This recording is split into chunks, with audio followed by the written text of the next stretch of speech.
I never thought the day would come when my own child would treat me like a burden. That's not how mothers imagine their lives turning out, is it? We picture ourselves being loved, respected, maybe even cherished in our old age. But life has a way of handing you truths you don't want to face. My name is Sylvia Grant. I'm 74 years old, and this is my story. Before I begin, I'd love to know where you're watching from. Go ahead and leave a comment, because one thing I've learned through all this is that we need each other's stories to feel less alone. Now, let me take you back. When my husband, Paul, passed away suddenly of a heart attack, Daniel was only 10 years old.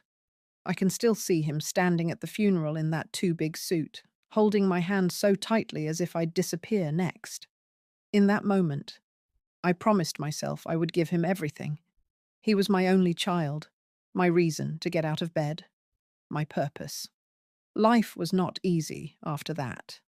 I worked 2 jobs for years, mornings at the elementary school cafeteria and evenings cleaning offices downtown. There were nights I came home with my feet swollen and my hands raw from scrubbing, but the sight of Daniel sleeping peacefully made every ache worth it. I skipped meals so he could have seconds. I mended his clothes until there was hardly any original fabric left. And when he wanted to join the school soccer team, I worked overtime just to afford the uniform and those shiny cleats he wore with pride. I remember one Christmas, money was so tight that I could barely afford a tree. I decorated our little living room with handmade ornaments, scraps of ribbon, old buttons, anything I could find. Daniel unwrapped the second-hand bicycle I had worked months to save for, and his eyes lit up brighter than any Christmas lights. That memory fueled me through many years of sacrifice. As Daniel grew older, I tried to instill in him the values Paul and I had always believed in: kindness, humility, and gratitude. But something shifted when he went off to college. I noticed the calls became less frequent, the visits home shorter. When he did come back, he seemed different. He'd roll his eyes when I talked about the past, or he'd make comments about how I didn't understand how the world works now. Still, I told myself it was just youth. Every generation looks at the one before them as outdated. I kept sending him care packages, homemade cookies, knitted scarves, little envelopes of money when I had some to spare. And when he graduated, I cried tears of pride, not realizing those same tears masked the first cracks in our bond. Daniel landed a corporate job soon after and moved into a sleek apartment with his girlfriend, Melissa. I helped them whenever I could, even co-signing a loan once because he said it would help him build credit. Looking back, that should have been my first real warning sign. But at the time, all I saw was my boy trying to create a life for himself. The distance between us grew wider, and so did his expectations. He'd ask me for money for emergencies, yet I'd see photos on social media of him and Melissa at trendy restaurants, taking weekend trips, smiling with cocktails in their hands. It stung, but I brushed it off. I convinced myself that's what parents do. They give, even when it hurts. What I didn't see then, what I refused to see, was how his gratitude had faded into entitlement. When I hinted once about how I was struggling to keep up with the bills on the old house, Daniel waved it off. "Mum, it's just money. You'll be fine," he said, his eyes glued to his phone. It was a casual comment, but it cut deeper than he realized, because it wasn't just money. It was my survival, my dignity, my independence. Melissa wasn't much better. She always wore a smile, but it felt practiced, like a mask. She'd say things like, "Oh, Mrs. Grant, you shouldn't be climbing stairs at your age," or "It must be hard to keep up a whole house all by yourself." Harmless on the surface, but laced with suggestion. The suggestion that maybe I didn't belong in my own home anymore. Still, I clung to hope. Hope that my son would remember the woman who sat up with him all night when he had the flu, who sold her wedding ring to pay for his textbooks, who worked herself to the bone so he could stand tall in the world. I told myself that deep down, Daniel loved me as fiercely as I loved him. But as I would come to learn, love can wither when greed takes root, and the day would come when that greed would reveal itself in the cruelest way possible. It started with small things, the kind of moments you almost talk yourself out of noticing. Daniel would make offhand remarks about how expensive it was to maintain the house. He'd frown at the old paint on the porch, or shake his head when he saw me bent over in the garden. One afternoon, while I was serving him his favorite apple pie, he leaned back in his chair and said, "Mum, this house is too big for you. Don't you think it's time to let it go?"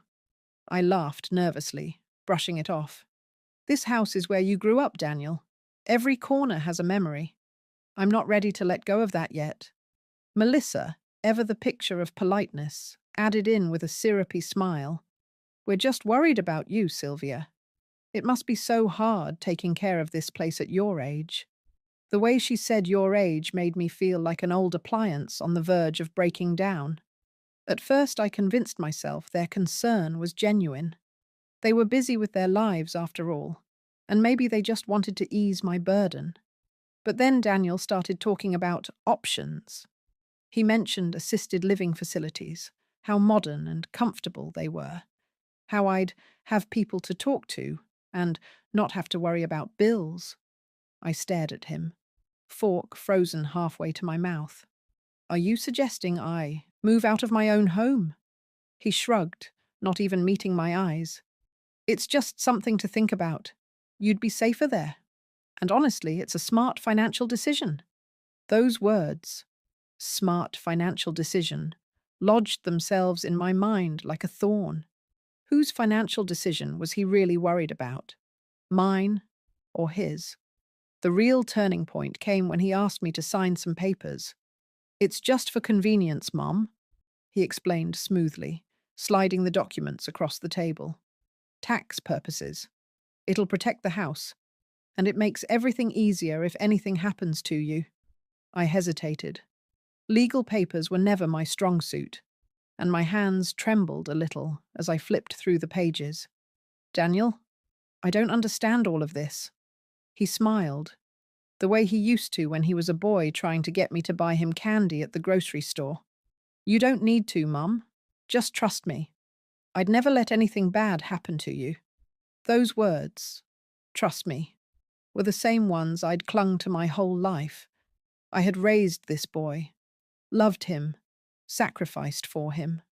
So, against the quiet alarm bells ringing in the back of my mind, I signed. Weeks passed, and the house no longer felt like mine. Melissa began dropping little comments, almost like hints of a plan she wasn't supposed to share. "You know, Daniel and I have been talking about renovating. It would be so nice to update the kitchen, maybe open up the floor plan. Young couples love that. Young couples, not you, not your family." It was as if they were already imagining their lives here without me. I remember one Sunday when Daniel came over, walking through the rooms like a buyer at an open house. He ran his fingers over the banister, peered into the spare bedroom, even commented on how much potential the basement had. I felt a chill run through me as I followed him. This wasn't my son reminiscing about his childhood home. This was a man sizing up property he believed belonged to him. It was subtle, but I could feel my place shrinking. The living room, once filled with family photos, now seemed to be a place Daniel criticized for being too cluttered. The kitchen, where I had baked hundreds of pies, suddenly needed an upgrade.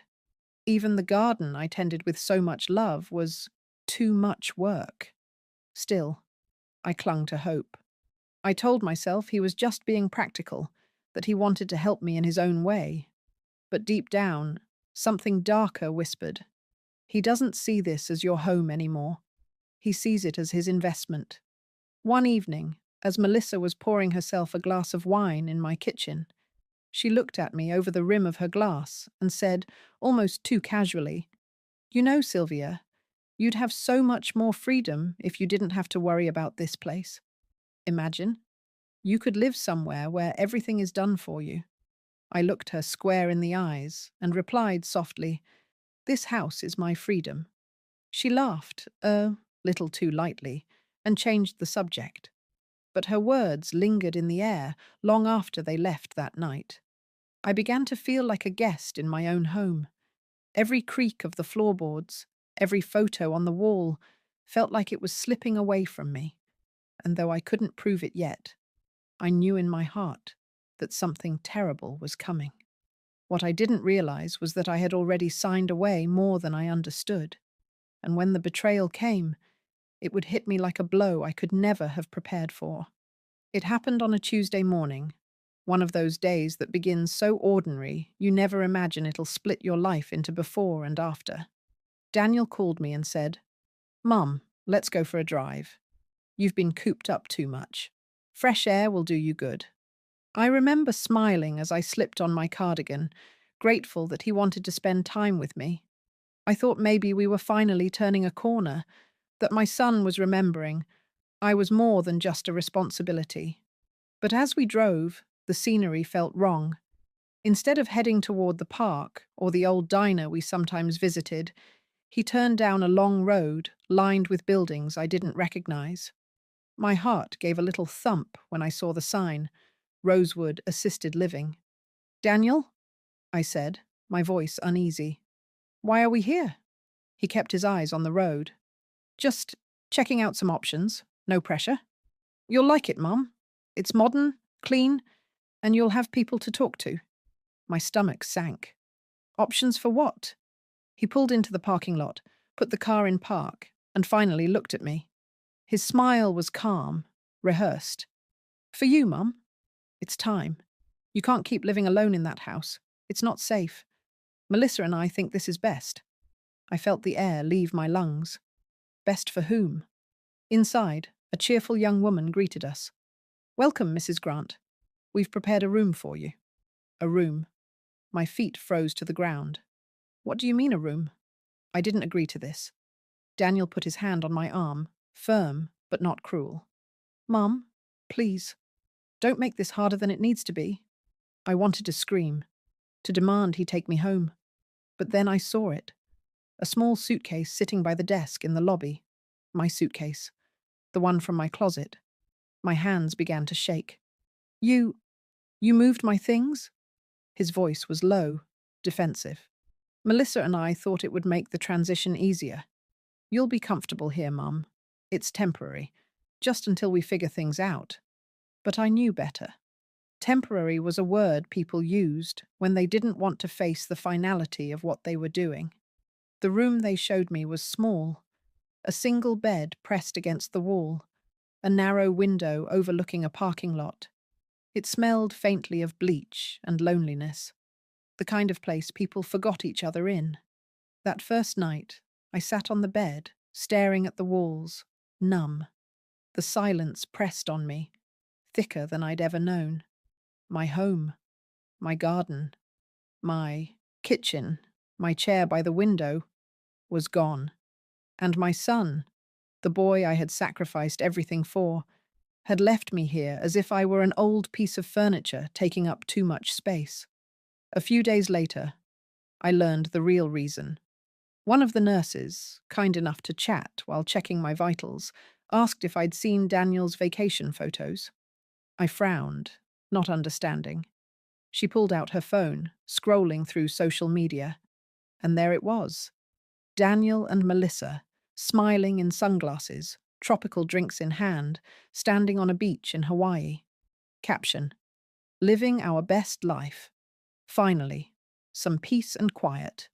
Peace and quiet. The words felt like knives. Their peace was my abandonment. Worse, I noticed something in the background of one of their photos. The porch of my house, draped with string lights. They had thrown a party. In my home. The house I scrubbed, repaired, and bled for. The home that carried the weight of decades of memories. They stood on that porch as though it had always been theirs. That night, I couldn't sleep. The hum of the hallway lights, the muffled cough of another resident down the hall. the faint sound of a television someone had left on too loud. All of it felt like a cage. I lay there and thought of every sacrifice I had made, every skipped meal, every overtime shift, every holiday where I gave Daniel the best gift and settled for nothing myself. And now, here I was, eating bland food off plastic trays, while my son sipped cocktails on the beach. The betrayal cracked something inside me. It wasn't just about being put in a nursing home. It was about being erased, pushed aside so he could enjoy the life I had given him. I remember whispering into the dark, my voice shaking but steady enough for me to hear the truth in it. If he thinks this is the end of my story, he's wrong. He doesn't know who he's dealing with. Because what Daniel forgot was this. I was the woman who had built a life out of ashes once before. And if I could do it then, I could do it now. What he thought was my ending was about to become my beginning. The days at Rosewood blurred together, marked by the clatter of food trays and the shuffle of tired footsteps in the hallways. Some of the residents seemed resigned to this life, sitting quietly in the lounge with blank stares or eyes fixed on the television. But I wasn't resigned. I was angry, a kind of anger that settled deep in my bones, stronger than any ache of age. Each night, as I lay in that narrow bed, I replayed my life in fragments. The time I worked 3 weeks straight, without a day off just to pay for Daniel's school trip. The time I sold the last of my jewelry to cover his tuition deposit. The endless nights I stayed awake while he studied, bringing him tea, telling him he was destined for more. And this was how it ended? With him tossing me aside like I was an obstacle in the path of his comfort. I knew then I had two choices. Accept this quiet burial of my dignity, or fight. And I had never been one to lay down easily. The first step came from a woman named Joan, a retired nurse who had been at Rosewood for a few months. We struck up a friendship over breakfast, her voice sharp with wit that cut through the gloom. One morning, she leaned across the table and said, "You don't belong here, Sylvia. I can see it in your eyes. You're not done yet."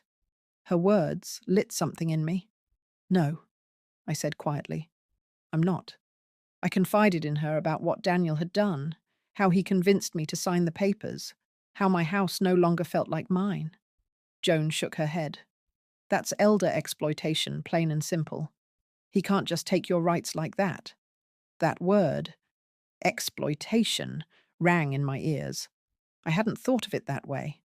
I'd thought of it as betrayal, cruelty, greed. But exploitation. That made it legal, tangible, something I could fight. Joan introduced me to her niece, who worked as a paralegal for a small firm downtown. With trembling hands, I dialed the number she scribbled on a napkin. That call changed everything. The lawyer, Mr. Whitaker, listened patiently as I explained. He asked for copies of the documents Daniel had me sign. I didn't have them. Of course I didn't. But I remembered enough details for him to recognize what had happened.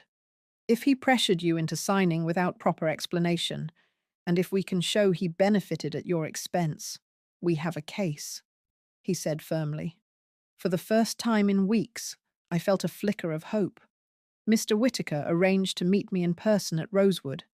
I'll never forget the look on his face when he saw the small room they'd placed me in. "Mrs. Grant," he said, his jaw tight. "We're going to fix this." Over the next few weeks, we quietly gathered evidence. Whitaker discovered Daniel had used my funds, my retirement savings, to pay for part of that Hawaiian vacation. He also uncovered Melissa's plans to refinance the house once I was settled into permanent care. Every revelation made my blood boil, but it also strengthened my resolve. This wasn't just about getting my house back. This was about reclaiming my dignity. One evening, alone in my room, I pulled out an old photograph of Daniel as a little boy, his gap-toothed smile, his arm wrapped around my shoulders.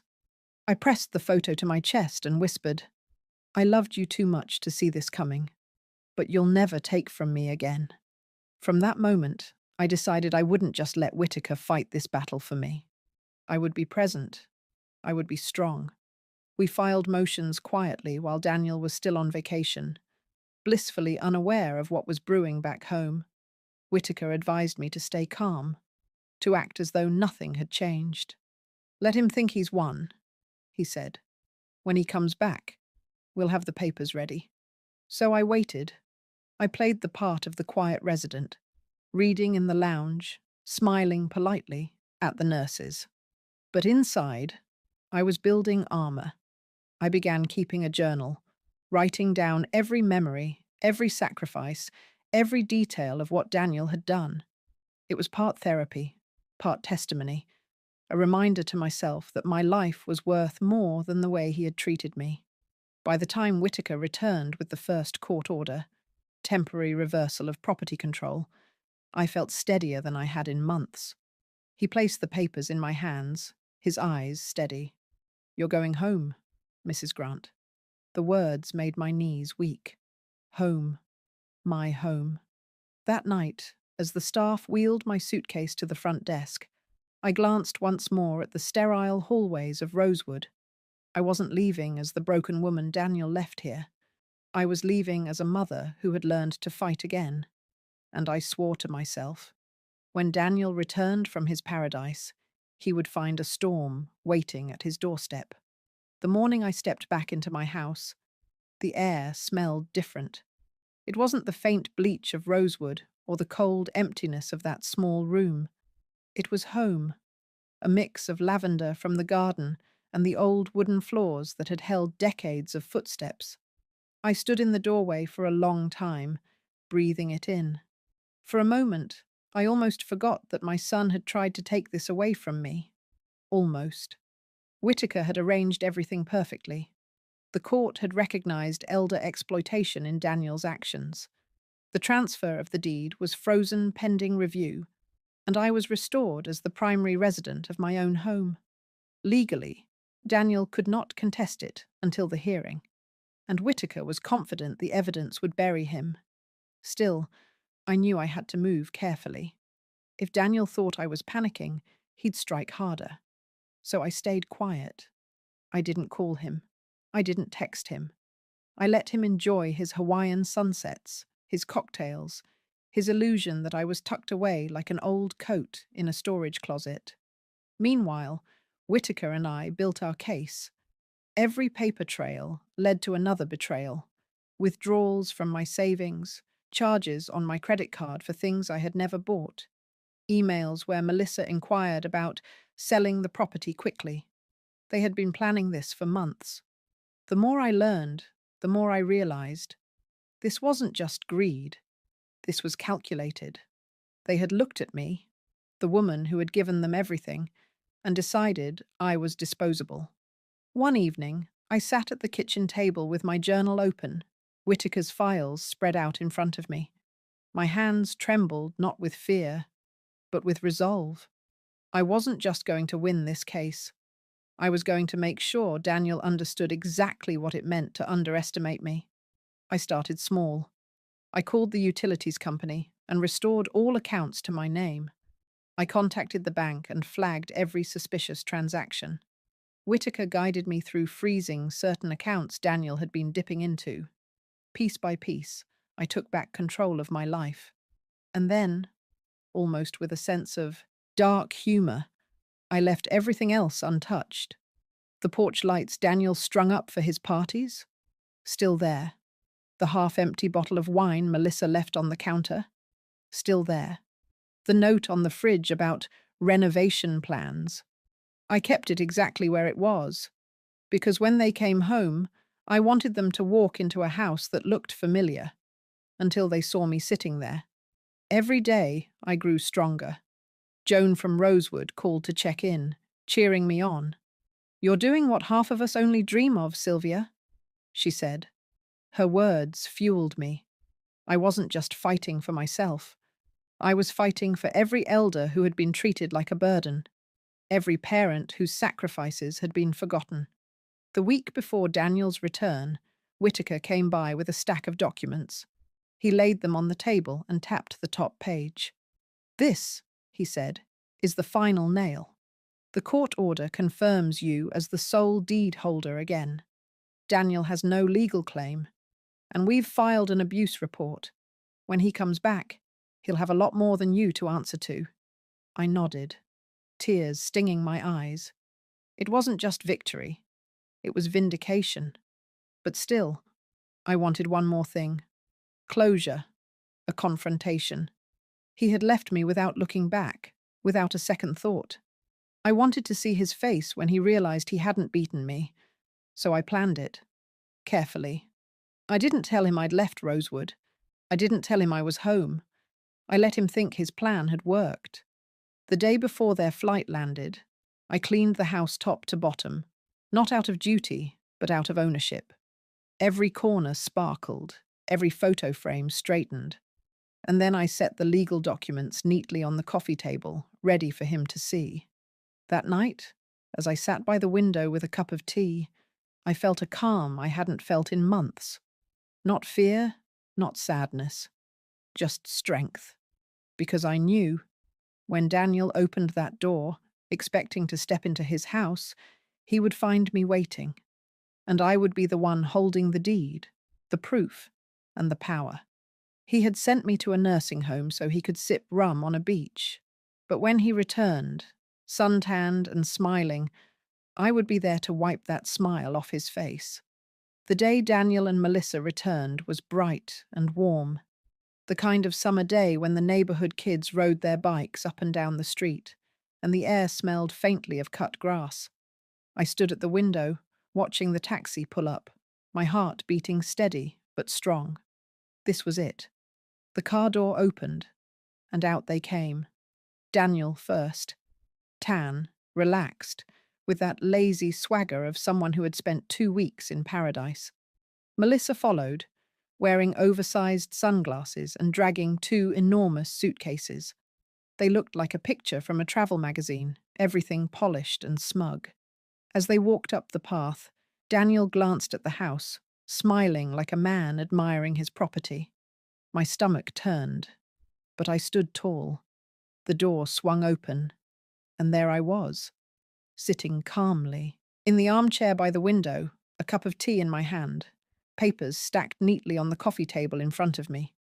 For a moment, he froze. His smile faltered. "Mum?"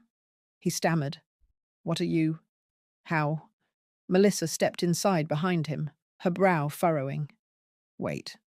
What's going on?" I thought. I set my cup down with deliberate calm. "You thought wrong." Silence. The kind that presses down heavy and makes every sound in the room sharp. The creak of the door closing, the hum of the fridge, the rustle of Melissa's silk scarf. Daniel cleared his throat, trying to recover his composure. "Mum, I thought you were at Rosewood. What are you doing here?" I leaned forward slightly, letting him see the strength in my eyes. "I live here, Daniel. This is my home. It always has been." Melissa's mouth tightened. "That's not possible. The deed—" I cut her off, my voice firm. "The deed is mine again. Every shady trick, every lie, every paper you had me sign. Undone. Elder exploitation doesn't sit well with the courts, as it turns out." I watched the color drain from Daniel's face. He looked from me to the stack of papers, then back again. His voice cracked. You got a lawyer?" "Yes," I said evenly. "While you were sipping cocktails on a beach I'll never see, I was sitting in a room the size of a closet, eating cold food off plastic trays. And do you know what I realized, Daniel? I realized I wasn't done fighting. Not for my dignity, not for my home, and certainly not against you." Melissa tried to laugh, a thin sound that didn't reach her eyes. "This is ridiculous. We were only trying to help." "Help?" My voice sharpened. "Was it help when you moved my things without asking? When you signed me into a nursing home like I was luggage you didn't want to carry? Was it help when you used my savings for your vacation?" Daniel shifted uncomfortably, his face pale beneath the tan. "Mum, listen, we didn't mean—" "Stop," I said, raising my hand. Don't lie to me anymore. You wanted me out of the way. You wanted this house, the money, the freedom. You saw me not as your mother, but as an obstacle. Well, obstacle removed. Not me, Daniel. You. At that cue, Whitaker, who had been waiting quietly in the kitchen doorway, stepped forward. His presence was like a thunderclap in the room. He carried a folder under his arm, his expression stern. Mr. Grant, Mrs. Grant. He addressed them coldly. I'm here as Mrs. Sylvia Grant's legal counsel. As of this morning, the court recognizes her as the sole owner of this property. You have no claim here. Additionally, there are pending reports of financial exploitation and elder abuse. I suggest you take this matter seriously. Daniel's mouth opened, then closed again. His voice was almost a whisper. You went to the police? Whitaker didn't flinch. The appropriate authorities, yes. Melissa's sunglasses slipped down her nose as her face flushed. She grabbed Daniel's arm. We should go. But I wasn't finished. I stood, my legs steady beneath me, and looked my son in the eye. Daniel, this house sheltered you when you had nothing. These walls heard your laughter, your tears, your dreams. I gave you every piece of myself so you could build a life. And this is how you repaid me. He looked away, shame flickering across his face. I stepped closer, my voice quiet but firm. This house protects me now. From you. And you will never again have the power to take from me what I've earned. Melissa muttered something under her breath, pulling him toward the door. For a moment, Daniel lingered, his shoulders hunched, his face unreadable. Then, without a word, he followed her out. As the door closed, I exhaled deeply.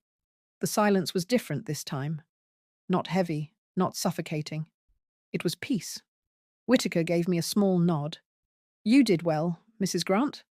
I looked around my living room, my photographs, my furniture, my life, and I felt something I hadn't felt in a long time. Power. For the first time in years, I wasn't just surviving. I was standing. When the door shut behind Daniel and Melissa, I felt the weight of decades lift off my chest. For the first time in weeks, I sat in my own living room without fear, without doubt, just peace. The papers Whitaker left behind sat neatly on the coffee table, legal proof of what I already knew in my heart.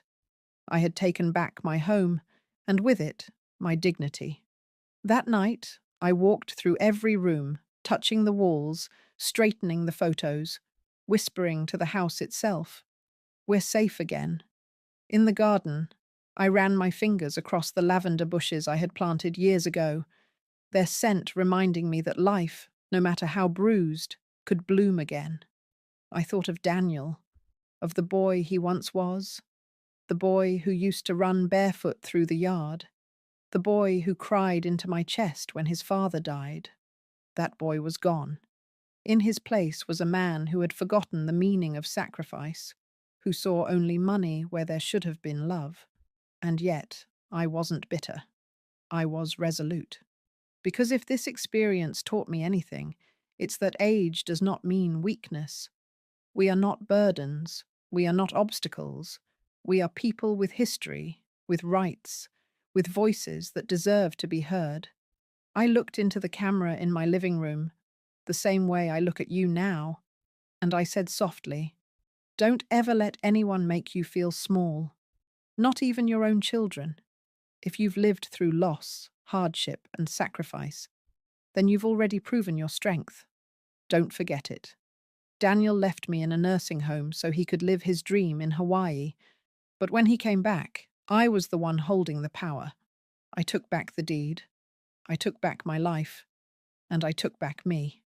And I will never give that up again.